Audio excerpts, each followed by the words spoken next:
This isn't going to work. My glasses are steaming up. Yeah, I know. We can't do this. Take them can't off. do this. I got an Because idea.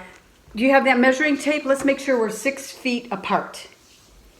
Okay, no, from here to here. Me to you. What does it measure? 5 feet 11 inches. Okay, we're good. How's everybody doing? It's good to see Good, everybody. I hope. Good to see everybody.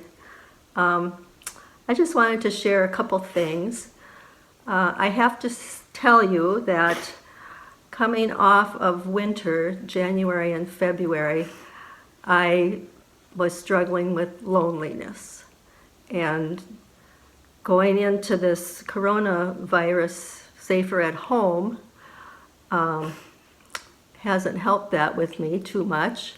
I confess to you I've had a lot of anxiety. But I'm just thankful that I have the Lord, and He's helping me through each day. Some days are better than others. I just have one verse right now that I found that I thought of this morning, and that's from 2 Corinthians 12:9. But He said to me, "My grace is sufficient for you, for my power is made perfect in weakness. Therefore I will boast all the more gladly about my weaknesses, so that Christ's power may rest on me." And I'm banking on that. Yeah. Yeah. One thing that I've found helpful is to have a routine. Get up, do the things I usually do. I'm thankful for more time in God's Word, praying for others. I felt challenged by Clinton Nicole's suggestion about praying through the Crosspoint directory, so I've been doing that.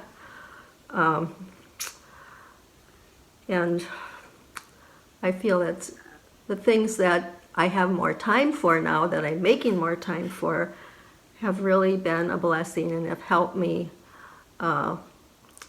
just trust God more and giving me peace and calmness. Doesn't happen overnight, at least for me it doesn't. And there's ups and downs, but I just encourage everybody to keep trusting the Lord, keep in His Word, and do the next thing. I found that very helpful in the last couple of years. When I feel alone or confused, that, just ask the Lord, what should I do next? It might be something as simple as just, doing a chore around the house, but whatever is the next thing. Don't think too far ahead. Just do the next thing. I want to say too that I'm very thankful for Crosspoint and for the website. It's really great that we have the live stream for Sunday morning. It's of course not the same as actually going to church, but it's important. And also the other things that are on there, the encouraging words from various people, the CP kids, and I'm really enjoying Scott's creativity in those lessons. And also for Hannah's, the CP Tots, teaching the kids about the armor of God. I'm just really thankful for what my grandchildren are learning at Crosspoint, and all the other children too. It's great. Also like the crafting corner. It's very entertaining. I haven't made any of the stuff, but I like watching it. Join the club. Yeah. So that's about it for me. The last thing I guess I'd like to share is Proverbs 3:5 and 6. That's my life verse.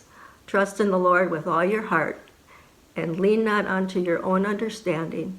In all your ways acknowledge Him, and He will direct your paths. Yeah, I've been keeping busy doing a lot of things like probably most of you have, but I have been finding out just lately I'm being very frustrated with the social distancing thing because I feel like it's social isolation. I'm a social person, and I know many of you are also, and it's hard for me to not be around other people. And I miss my grandkids. I miss having grandma dates with all of them. And I miss going out to lunch with friends. I miss just going shopping. One of the things I like to do, which I know some of you will not like, but I love to just go through a McDonald's drive-through all by myself and have a McDonald's cheeseburger in my car all by myself on my days off. And I know that's not the best thing for you, but I love my McDonald's cheeseburgers. Just those kind of things I miss. But like Margot, something that I have been doing a lot more of is spending time in God's Word. And one of the devotions that I had read about a week ago, I thought was very appropriate for all the things that are going on now with the coronavirus and staying at home and those kind of things. And it talked about Canadian geese. And you probably read it, Margot, because we get the same devotion little booklet. But well, first of all, I don't know what you think of Canadian geese, but I'm not very fond of them. They come every spring. In the back of our house, we have a big pond. And the geese are just attracted to this pond, which means our backyard is full of geese a lot. And one spring I can remember counting the geese all over our yard, and there were over 70 geese on our grass, and they're not exactly the most clean animals. You can imagine what it looked like there. So I'm not real fond of geese, but he talked about in this devotion how geese form a V shape when they fly, when they migrate south in the winter, and when they come back in the north. They have to fly hundreds and hundreds of miles.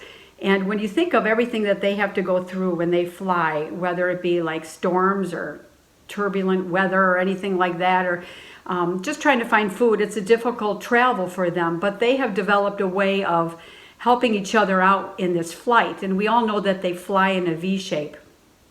And supposedly they fly 70% better when they're in a V than if they would fly alone. And it correlated this whole story with all of us as believers coming together. The goose, I don't know if you call it a goose or a geese, the first one, a geese? A Well, goose. one is a goose. Anyway, the goose that leads the way, he breaks the wind for everybody. And the last two on either side help with the uplift or the draft so they can fly easier. And when the front leader goose or geese gets tired, he will fall back into line and someone else in the formation will take over his spot when he can't do it any longer. And if one of the birds would get sick or tired and has to land on the ground, the others will notice this and some will fly along with him and land on the ground so they're not alone. And then when that bird is ready to fly back, they'll either go together to find the formation that they were in or find a new one. And that is like a perfect example of the one another's. And it makes us think of, it made me think of this particular time, how important it is to take care of each other in an instance like that.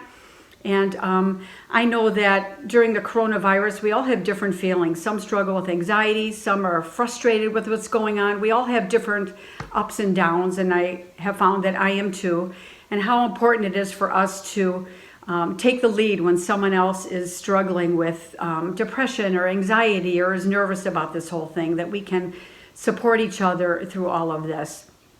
And of course, it reminds me of a verse in Hebrews that says, not forsaking the assembling of ourselves as the manner of some is, but exhorting one another, encouraging one another until the day approaches, until we see Jesus comes back. So what I have found really encouraging to me is Margot and I have been part of a group of ladies who meet every Thursday morning for prayer together on Zoom. There's 5 of us, and we just pray and encourage each other. And to me, that's being one another and helping each other. So I have found that to be really helpful. So we just hope everybody stays safe. We're thinking of you. We miss everybody. Miss everybody, Yeah, we really do. So until we meet again. Can't wait to see everybody in person. Yeah. See you later. Bye.